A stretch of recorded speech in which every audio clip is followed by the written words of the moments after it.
What's happening, everybody? It's Sean with Reactions to the Classics. Today we got a reaction. 10 bands that defined the new wave of British heavy metal. Brought to us by friend, longtime supporter, and patron of the channel, River. Thank you, River. Appreciate you. Appreciate all the patrons who make this thing go. They basically program this channel. That's why it's so diverse. If you'd like to support us in any way, check out that Patreon link below, or the Patreon link on the end screen. Get a free trial and then check out what we can do for you there. A lot of cool stuff. All right, let's jump into it.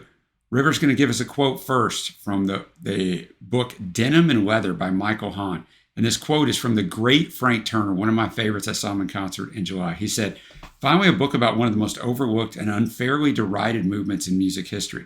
There's so much in here, metal music that shaped everything that came afterwards, joy, pathos, humor, and darkness. I learned so much. Now, excuse me while I go brush up on witchfynde," which may be on this list.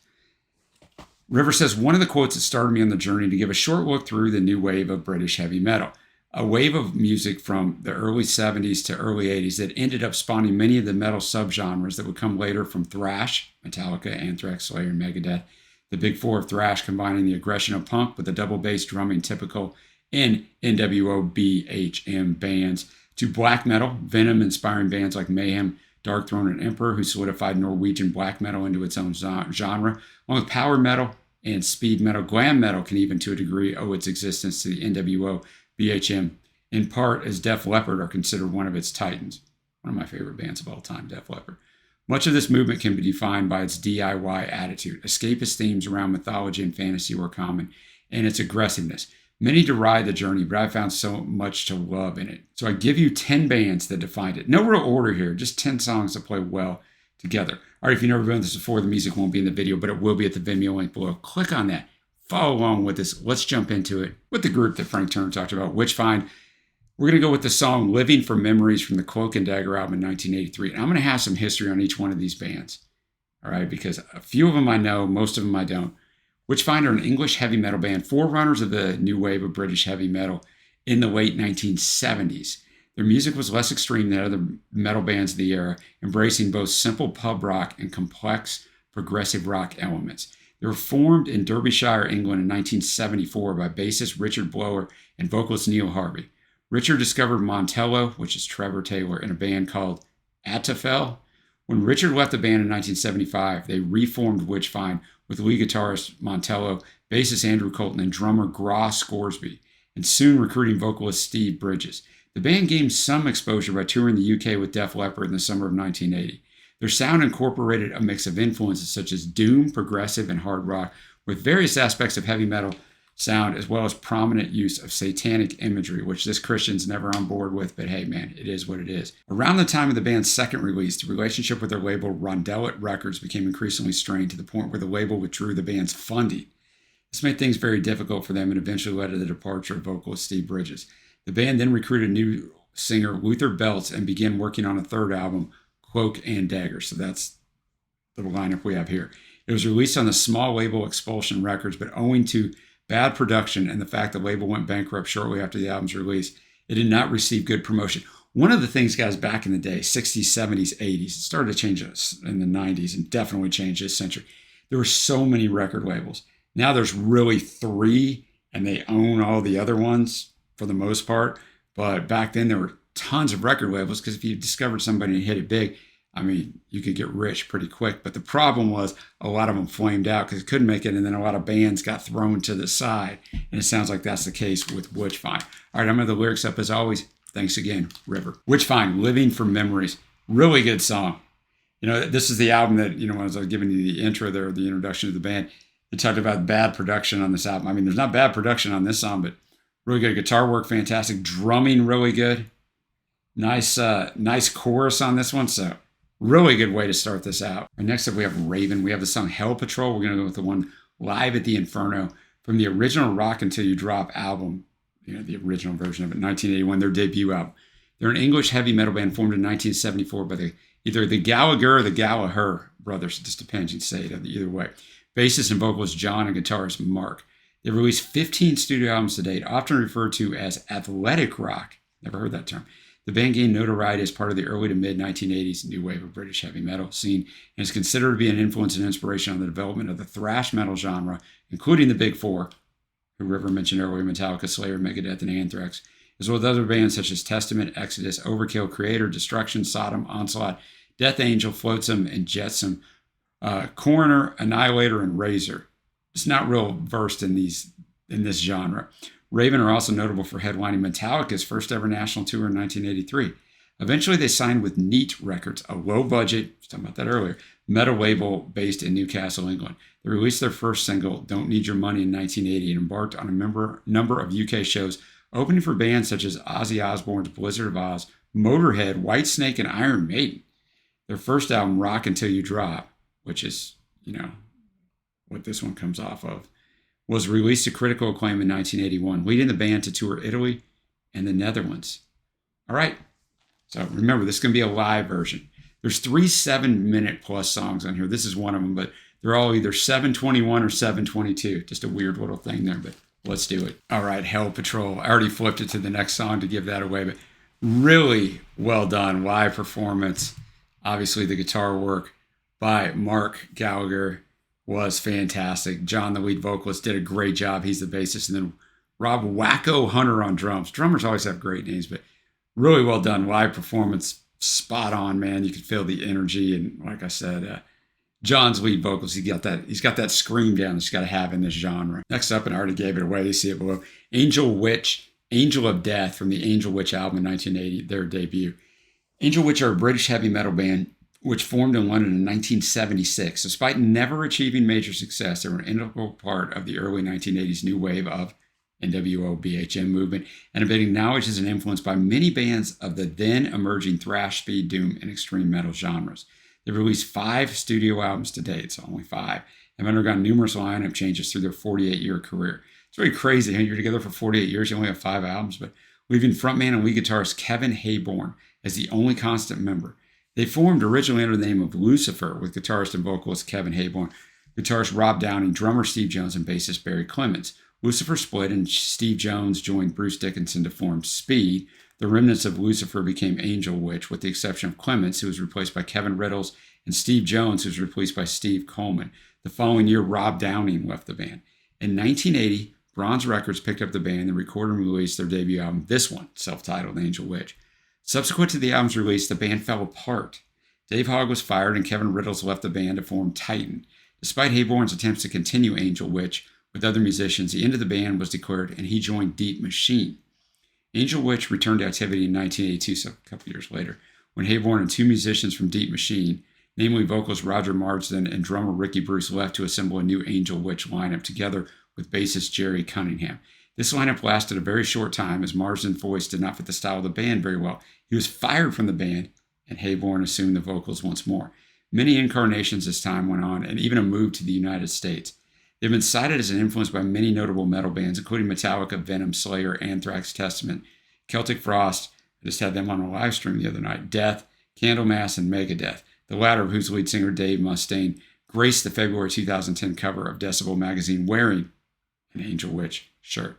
All right, like I said, I'm just going to give you some background on these bands. You may know this, you probably don't. I just find it interesting. Let's get it. All right, Angel of Death, he goes through this scenario where the Angel of Death's coming for this girl, but then he awakes, our protagonist, and he's like, all right, man, it's just a dream. Then he opens his door, and the Angel of Death is waiting there for him. The guitar riff on here was really good. I didn't like the sound on this one as much as kind of the style of what you like as I did the first 2 tracks, but still, well done. All right, we're up to another one of those 7+ minute songs. We got Diamond Head, Am I Evil from the Lightning to the Nations album in 1980, their debut. And I'm just going to remind you again as we go into the third song.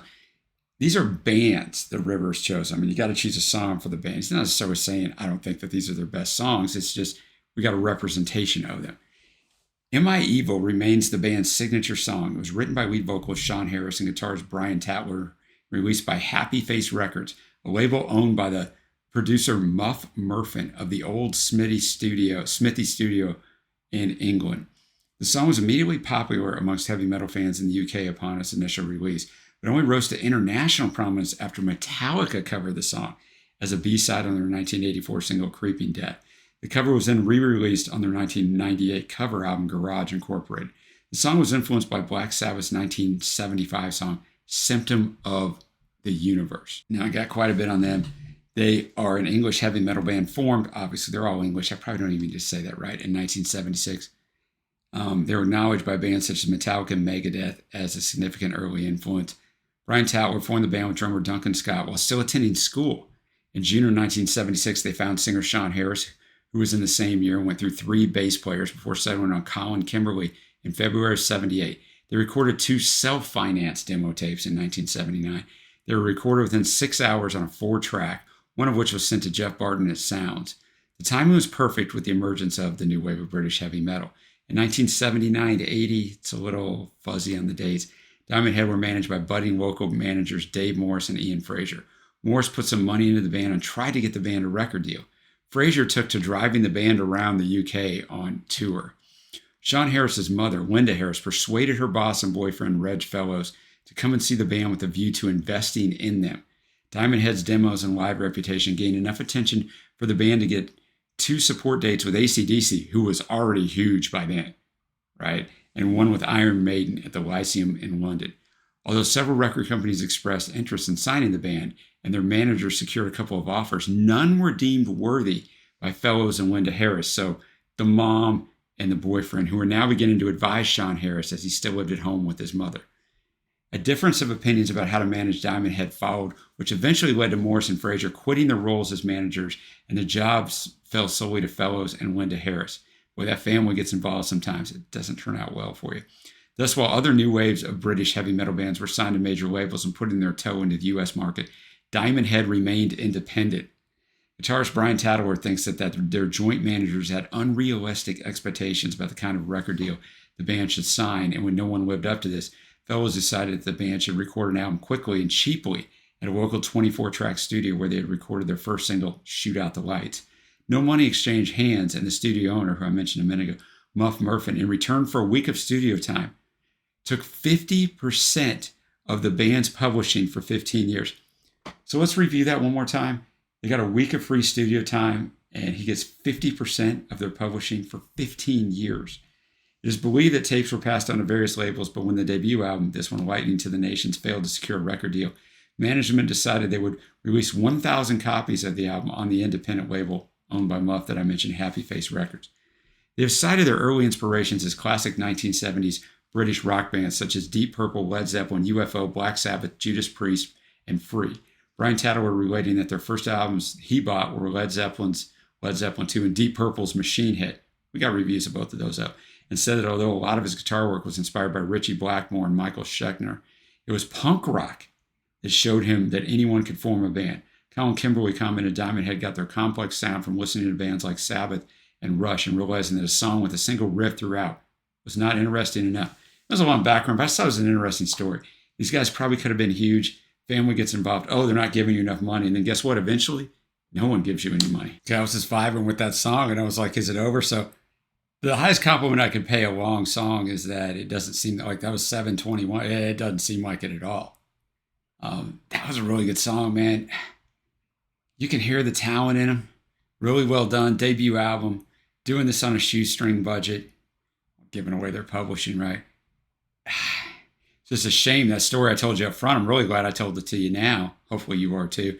Because, man, they really could have done something. But good song. Or we'll finish out the top half of this list with Venom, Buried Alive from the black metal album in 1982. Venom are an English heavy metal band formed in Newcastle in 1978, coming to prominence towards the end of the NWOBHM.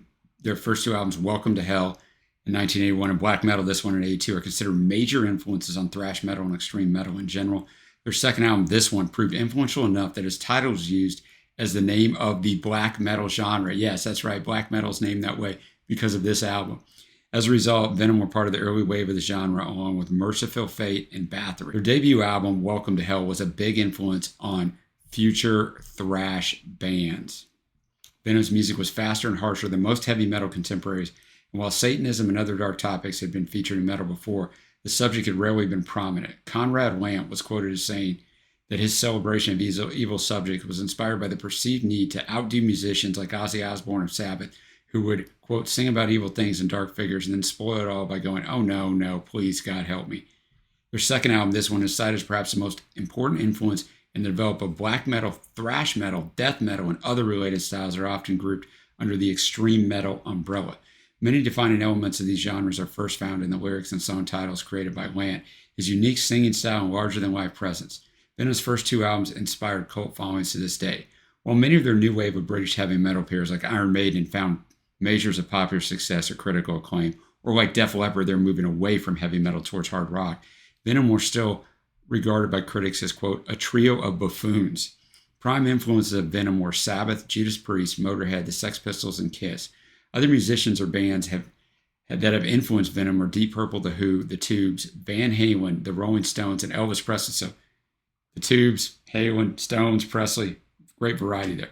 Their biggest criticism is regarding Satanism, which is the main driving force behind the band's music and album covers. So I probably wouldn't want to listen to a whole album of Venom. This guy wouldn't. Kronos explained in 2008 that the reasoning behind it was for entertainment purposes.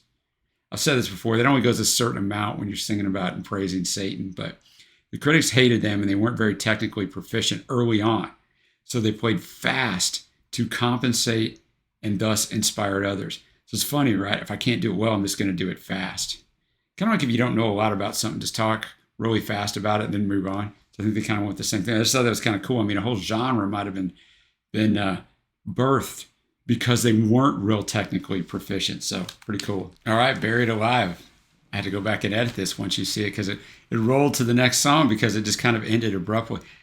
Interesting song where you couldn't really hear him until we get into the second verse, I do believe. Yeah, till the second verse. You know, he's talking about how he's dead, and then you hear the burial sounds, the shovel and everything. And so he's dead, but he's like aware and wants to get out of it. So kind of goes with what I read, you know, they're about what they were about, but you know, a good song. I can see how it was a heavy influence in the black metal world. All right, we're halfway through the list. Remember at the start, River said these are not ranked. They just kind of were put together how he thought they flowed well together. We got one of the main ones, Judas Priest, Exciter from the Stained Class album in 1978. English heavy metal band formed in Birmingham in 1969. They go all the way back that far. They've sold over 50 million albums, are frequently ranked as one of the greatest metal bands of all time. They've been referred to as one of the pioneers of the NWOBHM movement and are cited as a formative influence on various heavy metal subgenres, including speed metal, thrash metal, power metal, and the hard rock glam metal scene of the 1980s. Despite an innovative and pioneering body of work in the latter half of the 70s, the band had struggled with poor record production and a lack of commercial success until 1980, when their sixth studio album, British Steel, brought them notable mainstream attention. During the 70s, the core bassist Ian Hill, lead singer Rob Halford, and guitarist Glenn Tipton and KK Downey saw a revolving cast of drummers. Halford's operatic vocal style and the twin guitar sound of Downey and Tipton have been a major influence on heavy metal bands. Judas Priest's image of course, leather, spikes, and other taboo articles of clothing was widely influential during the glam era, metal era of the 1980s. In 2022, Judas Priest were finally inducted into the Rock and Roll Hall of Fame via the Award for Musical Excellence. And at the start of this year, I'm filming this, you know, towards the end of 2024, River brought me a top 10 of Judas Priest. It's fantastic. So just when this is over, type Judas Priest up there in the search box and go check that out. All right, let's do it. Exciter. I mean, Rob's fantastic vocals, taking it higher and higher octaves towards the end there. And KK and Glenn's guitar work is fantastic. I mean, it's Priest, man. Stand for Exciter. Exciter could be God, some other figure. And if you don't, you're going to basically burn. So burn in hell probably, but who knows? But obviously well done. It's Priest. I mean, you knew these guys had to appear. We got Iron Maiden. We're going to listen to Phantom of the Opera off the self-titled album in 1980. The song featured an extended instrumental portion with Iron Maiden's signature guitar harmonies. Although the song was recorded with Paul Di'Anno on vocals, longtime frontman Bruce Dickinson has been known to tell the crowd at shows that they don't like this song, then they don't get Iron Maiden.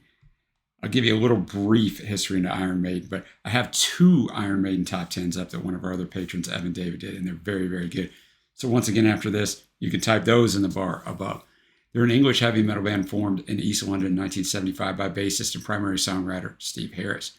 Although fluid in the early years of the band, the lineup for most of the band's history has consisted of Harris, lead vocalist Bruce Dickinson, who's just phenomenal, the lineup for most of the drummer Nick McBrain, and guitarist Dave Murray, Adrian Smith, and Yannick Gers.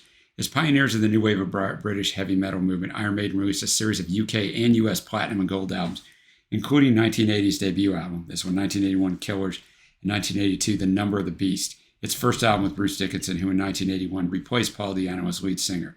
The addition of Dickinson was a turning point in their career, established them as one of heavy metal's most important bands. The Number of the Beast is among the most popular heavy metal albums of all time, selling over 20 million copies worldwide. They've sold over 130 million copies worldwide.